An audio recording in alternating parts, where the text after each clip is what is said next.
Hello everyone, this is Jitendra Kumar. आज का जो हमारा टॉपिक है वो है इक्वी पोटेंशियल सरफेसेस। यानी कि इक्वी पोटेंशियल का मतलब है कि वो सरफेसेस जहाँ पे आपका पोटेंशियल हर जगह के ऊपर सेम हो, इक्वल हो। जैसे अगर मैं इक्वी पोटेंशियल सरफेस की डेफिनेशन की बात करता हूँ तो equi potential surface is a surface on which electric potential is same at every point. यानी कि हर पॉइंट के ऊपर उस सरफेस के ऊपर आपका जो इलेक्ट्रिक पोटेंशियल है वो आपका सेम रहे, चेंज नहीं हो, उसको हम बोलेंगे इक्वी पोटेंशियल सरफेस।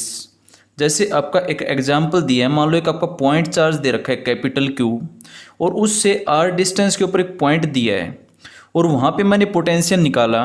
पोटेंशियल का फॉर्मूला आपको पता है, पिछले लेक्चर में हमने करवाया था कि पॉइंट चार्ज के कारण जो पोटेंशियल होता है V वो होता है 1/4πε0 चार्ज डिवाइडेड बाई डिस्टेंस। तो यहाँ पे चार्ज देखें तो आपका कैपिटल Q है और जो डिस्टेंस है यहाँ से लेकर यहाँ इस पॉइंट तक वो आपकी कैपिटल R है। यानी कि इस पॉइंट के ऊपर जो आपका जो पोटेंशियल होगा वो आपका ये होगा। अब सपोज करो मान लो ये पॉइंट फर्स्ट था, ये मैं मान लेता हूँ आपका, मान लो ये पॉइंट आपका P है तो आपका P पॉइंट के ऊपर पोटेंशियल का फॉर्मूला ये आ गया। और सपोज करो एक पॉइंट यहाँ पे दे रखा है, इसको मैंने बोल दिया ये आपका पॉइंट आपका Q है। अगर मैं यहाँ पे अगर पोटेंशियल निकालता हूँ तो फिर 1/4πε0 चार्ज डिवाइडेड बाई डिस्टेंस। और देखो यहाँ पे डिस्टेंस आपका R है, यहाँ पे भी डिस्टेंस आपका R होगा। मैंने क्या किया, इसको सेंटर मान के एक सर्कल बना दिया, एक स्फीयर बना दिया। एक्चुअल में ये आपका 3 डायमेंशनल स्फीयर है। तो ये भी पॉइंट आपका स्फीयर के सरफेस के ऊपर दे रखा है Q। ऐसे ही मान लो एक पॉइंट आपका यहाँ पे दे रखा है R। अगर मैं इसका भी पोटेंशियल निकालता हूँ इस पॉइंट R का, वो भी आपका यही आएगा क्योंकि ना तो चार्ज चेंज हो रहा है ना ही डिस्टेंस चेंज हो रही है। तो इसका मतलब तीनों पॉइंट्स ऐसे पॉइंट्स है जहाँ पे इनका इलेक्ट्रिक पोटेंशियल आपका सेम है। तो इस सरफेस को मैं बोल दूंगा इक्वी पोटेंशियल सरफेस। तो ये जो आपका जो सरफेस है ये आपका एक स्फेरिकल सरफेस है। सेकंड, जैसे आपका ये जो सरफेस है ये आपका इमेजनरी सरफेस है। एक्चुअल में यहाँ पे कुछ नहीं है, सिर्फ एक पॉइंट चार्ज है रियलिटी में, लेकिन हमने एक इमेजनरी सरफेस मान लिया जो आपका इस पॉइंट चार्ज से इक्वल डिस्टेंस के ऊपर है। ऐसे ही मान लो एक आपका एक कंडक्टर दे रखा है। अगर मैं इस कंडक्टर के सरफेस की बात करूँ तो इसका कुछ सरफेस कुछ ऐसा है और इसको मान लो पॉजिटिवली चार्ज कर दिया तो इसका जो सरफेस होगा वो भी आपका इक्वी पोटेंशियल सरफेस कहलाएगा। हर पॉइंट के ऊपर आपका जो पोटेंशियल होगा वो आपका सेम होगा। तो अपने इस चीज़ का भी ध्यान रखना है, इक्वी पोटेंशियल सरफेस। तो आपकी ये डेफिनेशन हो गई। सेकंड बात करते हैं, अपने एक स्पेशल चीज़ है जो आपने ध्यान रखनी है क्योंकि आगे इसका बार बार यूज होगा, कि आपके पास में एक नोट है ये कि electric potential will be decrease in the direction of electric field.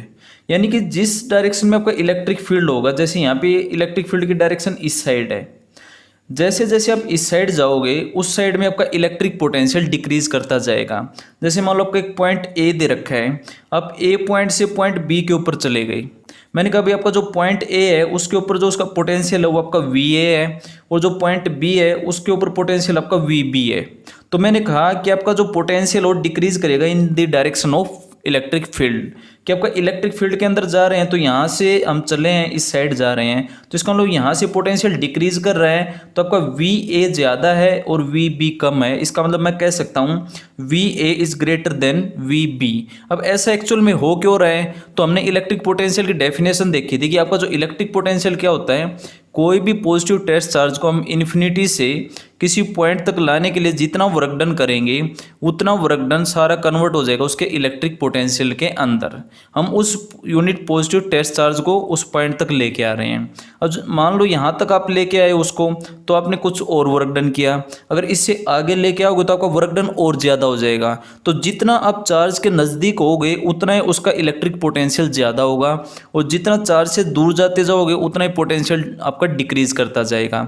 तो यहाँ पे आप देख सकते हो electric field line positive charge से कहाँ निकलेंगी, बाहर की साइड, और अगर आप बाहर की साइड ही जा रहे हो तो उसका इलेक्ट्रिक पोटेंशियल क्या कर रहा है, डिक्रीज कर रहा है। तो मैं कह सकता हूँ कि आपका जो इलेक्ट्रिक फील्ड की डायरेक्शन में जो इलेक्ट्रिक पोटेंशियल है वो हमेशा क्या करेगा, डिक्रीज करेगा।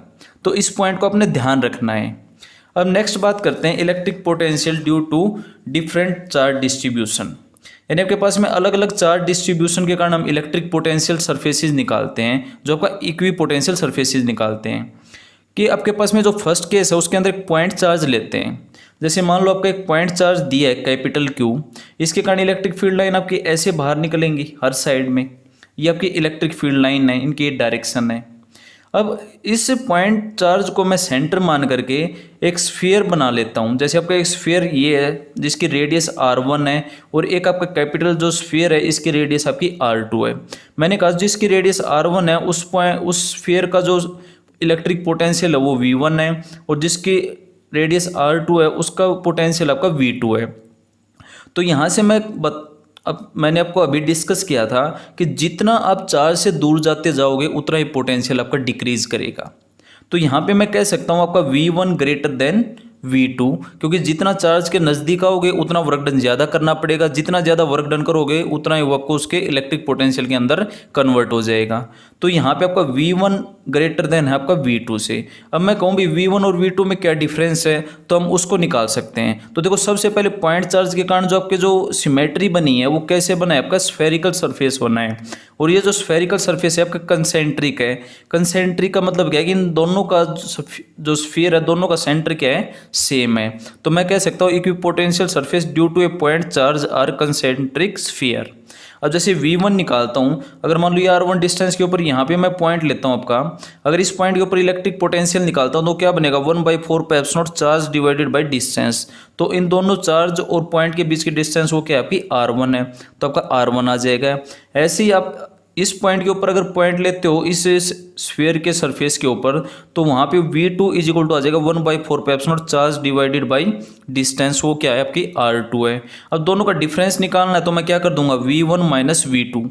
अब V1 माइनस V2 करता हूँ और यहाँ से 1/4 कॉमन लेकर के यहाँ पे मैं R1 R2 का एलसीएम लेता हूँ, तो मेरे पास में बनेगा 1/4 चार्ज इंटू में R2 minus R1 divided by R1 into में R2। तो देखो यहाँ पे R2 माइनस R1 है, यहाँ आपको पता लग रहा है R2 बड़ा है R1 छोटा है, तो बड़े में से छोटा अगर माइनस करोगे तो आपका क्या होगा, यहाँ पे पॉजिटिव आएगा, यानी आपका दोनों के बीच का जो पोटेंशियल डिफरेंस होगा सरफेसेस के वो क्या होगा, आपका पॉजिटिव होगा। इसका मतलब क्या है कि आपका V1 ग्रेटर देन V2 है। तो अब ये आपका केस है एक पॉइंट चार्ज के कारण। नेक्स्ट बात करते हैं, जैसे हम ऐसे ही यहाँ पे मैंने एक पोटेंशियल इक्विपोटेंशियल सरफेसेस बनाए, एक पॉजिटिव चार्ज के कारण, एक बनाए नेगेटिव चार्ज के कारण। जैसे यहाँ पे प्लस क्यू चार्ज है, इसके कारण एक फर्स्ट स्फीयर बनाया है जिसकी रेडियस कम है, उसके बाद सेकंड स्फीयर बनाया है, उसके बाद थर्ड स्फीयर बनाया है। तो देखो सबसे जो नज़दीक स्फेरिकल सरफेस है उसका पोटेंशियल सबसे ज़्यादा है, मान लो ये आपका 10 वोल्ट है, तो उससे आगे जाओगे आपका 8 वोल्ट हो गया, और उससे आगे जाओगे तो आपका 6 वोल्ट हो गया, और उससे भी आगे चलोगे तो और पोटेंशियल डिक्रीज करता जाएगा। यानी कि आपका जैसे जैसे आप चार्ज से दूर जाते जाओगे वैसे वैसे आपका पोटेंशियल डिक्रीज करेगा। अब पॉजिटिव चार्ज के कारण आपका जो पोटेंशियल हो कैसा आपका पॉजिटिव है। नेक्स्ट बात करते हैं, नेगेटिव चार्ज दिया है उसके कारण मैंने इक्विपोटेंशियल सरफेसेस बनाई। आपका फर्स्ट सरफेस है, सेकंड सरफेस है, थर्ड सरफेस है। अब इनका अगर मैं इक्विपोटेंशियल सरफेसेस का पोटेंशियल निकालता हूं तो मान लो फर्स्ट सरफेस है इसके बिल्कुल नज़दीक है, तो ये सबसे ज़्यादा होगा, ये होगा आपका माइनस चार्ज है, तो इसका मतलब जो पोटेंशियल होगा वो भी नेगेटिव होगा। तो आपका आ जाएगा -10 वोल्ट, -8 वोल्ट नेक्स्ट स्फीयर का आ जाएगा, और -6 वोल्ट उससे आगे वाले स्फीयर का आ जाएगा। तो जितना दूर जाओगे उतना ही पोटेंशियल आपका डिक्रीज करेगा। तो ये केस आपका एक पॉइंट चार्ज के कारण इक्विपोटेंशियल सरफेसेस का। अब नेक्स्ट केस लेते हैं हम एक लीनियर चार्ज, जो आपका जो चार्ज है अब एक लाइन स्ट्रेट लाइन के अंदर फैला हुआ, जैसे आपकी एक स्ट्रेट लाइन है। अब देखो अगर ये स्ट्रेट लाइन है तो यहाँ पे स्फेरिकल सिमेट्री नहीं बन सकती, तो यहाँ पे जो आपका जो बनेगा इक्विपोटेंशियल सरफेस वो बनेगा आपका सिलेंड्रिकल, यानी कि आपका जो इक्विपोटेंशियल सरफेस होगा वो कैसा होगा, सिलेंड्रिकल सरफेस होगा। तो जैसे यहाँ पे दो सिलेंडर दिए हैं, एक आपका अंदर वाला है जो आपका ग्रीन कलर का है, और एक आपका जो ऊपर है जो आपका ऑरेंज कलर का है। तो ये दोनों जो हैं ये आपका इक्विपोटेंशियल सरफेसेस हैं, लेकिन आपका जो स्मॉल जो सिलेंडर है उसकी रेडियस a है, और जो बड़ा जो सिलेंडर है उसकी रेडियस b है। अब ऐसा नहीं कि दोनों का इक्विपोटेंशियल सरफेस है तो दोनों का पोटेंशियल सेम होगा, ऐसा नहीं होगा। लेकिन इस सिलेंडर की बात करोगे अंदर वाले की, तो हर पॉइंट के ऊपर इलेक्ट्रिक पोटेंशियल सेम होगा, क्योंकि आपका इक्विपोटेंशियल सरफेस है। ऐसे ही बाहर वाले की बात करोगे तो हर पॉइंट के ऊपर इलेक्ट्रिक पोटेंशियल आपका सेम होगा, लेकिन इन दोनों का पोटेंशियल अलग अलग होगा। जैसे छोटे वाले का पोटेंशियल मैंने V1 मान लिया, बड़े वाले का पोटेंशियल V2 है। तो मैंने बताया था जितना चार्ज से दूर जाओगे उतना ही पोटेंशियल डिक्रीज करेगा। तो आपका यहाँ पे अगर मैं बात करूँ V1 माइनस V2 की, तो इसका फॉर्मूला बनेगा lambda upon 2 pi epsilon naught log of e b by a. ये फॉर्मूला अभी आपको याद रह जाए तो अच्छी बात है, नहीं तो नेक्स्ट वीडियो के अंदर हम इसको डिस्कस करेंगे। तो अगर याद रहता है तो अच्छी बात है, नहीं तो ऐसा कोई ज़रूरी नहीं, आप इसको याद ही रखो। तो यहाँ से मैं कह सकता हूँ कि दोनों के बीच का जो पोटेंशियल डिफरेंस एक पॉजिटिव क्वांटिटी आई है, इसका मतलब V1 ग्रेटर देन क्या आपका V2 है। नेक्स्ट बात करते हैं एक प्लेन शीट का। जैसे आपको एक चार्ज दिया है, वो आपका एक प्लेन शीट है, उसकी चार्ज डेंसिटी आपका सिग्मा है। तो अगर मैं इस प्लेन शीट के कारण इलेक्ट्रिक फील्ड लाइन बनाता हूँ तो ये आपकी ऐसी बनेंगी इस साइड में, इसके अपोजिट साइड में आपकी ऐसी बाहर इलेक्ट्रिक फील्ड लाइन निकलेंगी। तो अगर मैं इस साइड बात करता हूँ तो ये आपके पास में एक सरफेस दे रखा है प्लेन, इसका जो पोटेंशियल है वो आपका V1 है, और इससे थोड़ी डिस्टेंस के ऊपर जो d डिस्टेंस है उसके आगे मैंने एक सरफेस और बना दिया जिसका पोटेंशियल आपका V2 है। तो अब यहाँ पे ये जो सरफेस है ग्रीन, ये आपका इक्विपोटेंशियल सरफेस है। अगर इस सरफेस के ऊपर कोई भी पॉइंट लेते हो आप, हर पॉइंट के ऊपर पोटेंशियल सेम होगा। ऐसे ही इस सरफेस के ऊपर पॉइंट लोगे तो हर पॉइंट के ऊपर पोटेंशियल आपका एक जैसा होगा। लेकिन ऐसा नहीं होगा कि इन दोनों का ही पोटेंशियल सेम हो जाए, ऐसा कभी नहीं होगा। लेकिन आपको पता है, एक अगर आपके पास में प्लेन शीट है, उसके कारण जो इलेक्ट्रिक फील्ड होता है इनफाइनाइट प्लेन शीट के कारण, वो हमेशा आपका कांस्टेंट होता है, वो डिस्टेंस पे डिपेंड नहीं करेगा। यानी कि इलेक्ट्रिक फील्ड इस पॉइंट के ऊपर भी वही होगा जो इस पॉइंट के ऊपर होगा, इस पॉइंट के ऊपर भी वही होगा जो इस पॉइंट के ऊपर होगा। यानी इलेक्ट्रिक फील्ड हर पॉइंट के ऊपर सेम है। यानी इस सरफेस के ऊपर भी वही इलेक्ट्रिक फील्ड है जो इस सरफेस के ऊपर है, लेकिन इलेक्ट्रिक पोटेंशियल ऐसे नहीं है। तो आपको ध्यान रखना है, इलेक्ट्रिक फील्ड एक प्लेन शीट के कारण कांस्टेंट होता है, लेकिन इलेक्ट्रिक पोटेंशियल आपका डिस्टेंस के अकॉर्डिंग चेंज करेगा। तो यहाँ पे अगर ये सरफेसेस की बात करेंगे, V1 V2, ऐसे ही मान लो इस साइड कोई सरफेस बनाते हो तो वो आपके अलग इक्विपोटेंशियल सरफेसेस होंगे। जैसे एक सरफेस ये होगा, एक ही होगा। तो अब इसका पोटेंशियल आपका V1 है, इसका पोटेंशियल आपका V2 है। अगर मैं दोनों का डिफरेंस निकालता हूं तो डिफरेंस आएगा V1 minus V2 is equal to हो जाएगा इलेक्ट्रिक फील्ड इनटू में दोनों के बीच की डिस्टेंस। तो यहाँ पे दोनों के बीच में जो डिस्टेंस है वो आपकी D है। तो जो पोटेंशियल डिफरेंस है वो देखो इलेक्ट्रिक फील्ड पे भी डिपेंड कर रहा है, और आपका दोनों के बीच में जो डिफरेंस है उसके ऊपर भी डिपेंड कर रहा है। तो यहाँ पे इलेक्ट्रिक फील्ड सेम है सिग्मा बाई 2 एप्सिलॉन नॉट। ये सिग्मा बाई 2 एप्सिलॉन नॉट इस पॉइंट के ऊपर भी है और इस पॉइंट के ऊपर भी है, लेकिन ये जो डिस्टेंस है ना दोनों के बीच की, ये आपकी अलग अलग है। तो मैं कह सकता हूँ आपका इलेक्ट्रिक पोटेंशियल इन दोनों सरफेसेस का अलग अलग होगा, लेकिन इलेक्ट्रिक फील्ड दोनों सरफेसेस के ऊपर सेम होगा। तो अब ये आपका इलेक्ट्रिक पोटेंशियल डिफरेंस होगा। तो V1 आपका होगा ग्रेटर देन V2। तो ये आपके पास में कुछ केसेस थे जो आपके इक्विपोटेंशियल सरफेसेस को शो कर रहे हैं। नेक्स्ट बात करते हैं हम प्रॉपर्टीज ऑफ इक्विपोटेंशियल सरफेसेस, कि आपके जो इक्विपोटेंशियल सरफेस है उसकी क्या क्या प्रॉपर्टीज हैं। जैसे फर्स्ट बात करूं, work done on A charge moving on equipotential surface is zero, कि आपके पास में अगर कोई इक्विपोटेंशियल सरफेस दे रखा है और उसके ऊपर दो पॉइंट्स हैं, एक पॉइंट आपका A है, एक पॉइंट आपका B है। अब अगर मैं किसी चार्ज को Q को अगर मैं पॉइंट A से पॉइंट B के ऊपर लेके जा रहा हूँ, तो अगर मैं इसको चाहे सीधा लेके जाऊँ चाहे मैं ऐसे इसको घुमा के लेके जाऊँ, तो जो मेरा वर्क डन होगा ना वो हमेशा आपका जीरो रहेगा, क्योंकि आपका जो सरफेस है वो क्या आपका इक्विपोटेंशियल सरफेस है। तो यहाँ से हमें पता है कि आपका जो पोटेंशियल डिफरेंस जो होता है दो पॉइंट्स के बीच में, वो क्या होता है आपके पास में work done per unit charge. जो इससे पहले वाला वीडियो था उसके अंदर हमने पढ़ा था कि आपके पास में जो पोटेंशियल डिफरेंस होगा वो क्या होगा, work done per unit charge. तो जैसे आपके पास में मैंने कहा इक्विपोटेंशियल सरफेस है, तो दोनों का जो पोटेंशियल जो होगा वो क्या होगा, सेम होगा। कि आपका जो VA है, क्योंकि दोनों पॉइंट्स इक्विपोटेंशियल सरफेस के ऊपर है, तो आपका VA इज इक्वल टू क्या हो जाएगा आपका VB। तो यहाँ से मैं कह सकता हूँ कि आपके पास में दोनों सेम है, तो आपका मैं VA minus VB minus VA करूँगा तो किसके इक्वल होगा, जीरो के। तो इसका मतलब work done per unit charge करोगे A टू B, वो क्या होगा आपका final potential minus initial potential, दोनों इक्वल है। इसका मतलब दोनों का डिफरेंस क्या हो जाएगा, जीरो। तो इसका मतलब work done from A to B divided by Q is equal to क्या हो जाएगा, जीरो। तो यहाँ से मैं कह सकता हूँ कि आपका जो वर्क डन होगा किसी चार्ज को A से B तक ले जाने के लिए वो क्या होगा आपका, जीरो। तो ये आपकी एक मोस्ट इंपॉर्टेंट प्रॉपर्टी है इक्विपोटेंशियल सरफेस की। यानी आपका जब भी किसी इक्विपोटेंशियल सरफेस के ऊपर किसी चार्ज को मूव कराओगे आपका वर्क डन क्या रहेगा, जीरो।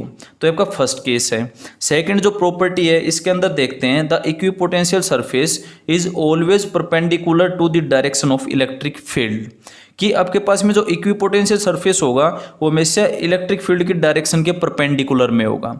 जैसे इसको प्रूव करने के लिए जैसे हमारे पास में वर्क डन का फॉर्मूला क्या होता है, फोर्स इनटू में डिस्प्लेसमेंट।